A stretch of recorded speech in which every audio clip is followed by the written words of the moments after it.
the skirt slopper die ko gamit ang drafting paper. So ako din siyang gipinan guys. Kani sa babaw din. Ipinan po na ko siya sa kilid para if mag-pattern ako din ako maglisod kay wala mo koy kanang gamit nga clip. So ipin na lang nako siya guys sa makid-kilid niya para dili siya kanang lisod gamiton og mag-pattern ako. So muna akong roller and 18 inches og pencil. So muna akong gamiton. So first button in the top and side open edge portion of your pattern paper, measure 1 inch allowance, mark the inserting point as A. So kuan siya guys, ninyahan siya og 1 inch daw, 1 inch allowance. So mauna siya 1 inch allowance akong gikuan guys. Nibot ako siya gibaglisan. Then mato kay pag man ako kanang baglis ilanan kaya ako na siyang gilinya. Ani.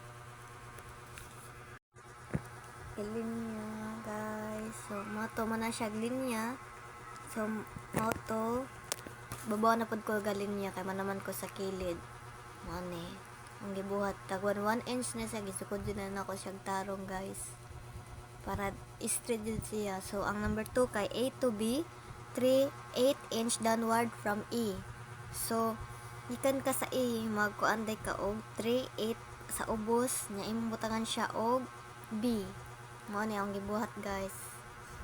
Ako siyang gibutangan og letter B. Pwede na akong letter B. So, ako na siyang gisuwatan guys. Then, ang number 3 kay B to C, 7 inches standard hip dip, bring the measurement inside. So, muna ako na siyang gikuanan og 7 inches para sa akong C. Siya. So, paguman kay number 4, B to D, skirt length minus 1 and 1/4 inch for the waistband. So, minus 1 and 1/4 day siya sa imong skirt length twice. So, mao na siya guys. Ako na siyang gisukod guys. Muna akong sukod din. 5D to A, 1/4 hip measurement plus 1/4 inch is. So, muna na siya guys. Akong siyang kuan para na ko'y sukod sa D to A sa ubos. Ito na siya 1 and 1/4 measurement plus 1/4 inch is. So, muna siya. Ako na siyang gi-roller guys. Na moto na kayo mo na ko og E. Then, tanawan nyo guys. Ano siya din? C to F, the measurement of D to A, connect F to A with straight line. So, kuan siya kanang ay na po ko sa C to F, straight na ko siya guys, para siya kasakot sa D and E. So, muna tawa na siyang gibutag letter F.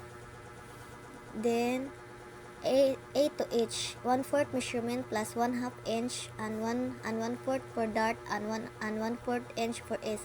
Make a line upward. So, ano siya guys? Ako na siyang kuanan para na ko'y H. Ano na ako siya guys. So, 13 kani kay ang sunod kay A to I, 1/2 bust distance. Akong 1/2 bust distance. Sukod ako sa akong bust distance din akong gitunga siya. So, mauna siya guys.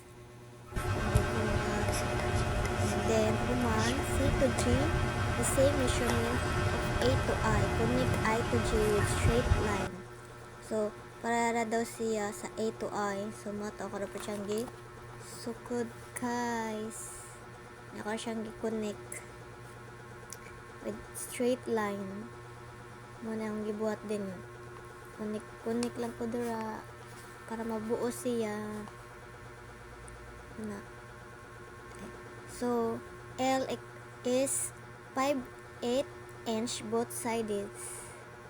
So, mga ito ako siyang gisukdan og 5.8 inches.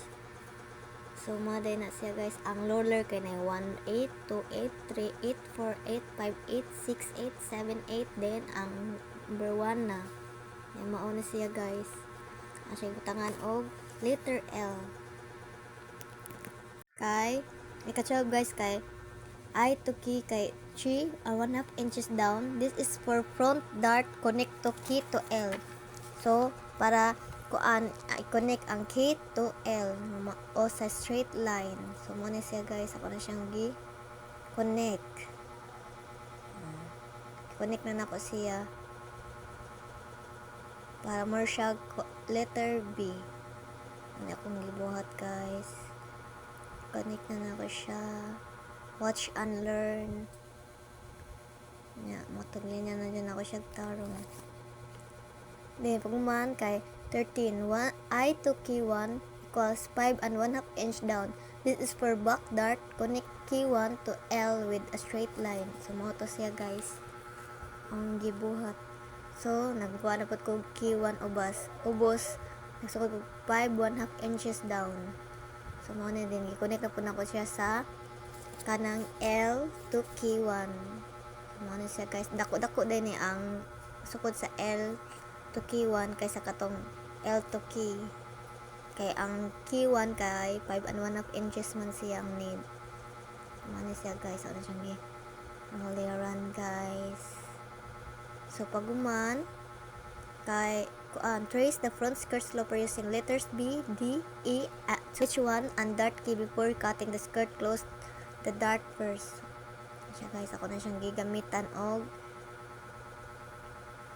hip curve dahil gamitan na guys nga nakuha na ko ang gamit kanang hip na French curve, so hip curve dahil ito mato kay gamit na ko og hip curve dire connect taman F muna na siya guys. Muna ni akong human guys. Thank you for watching.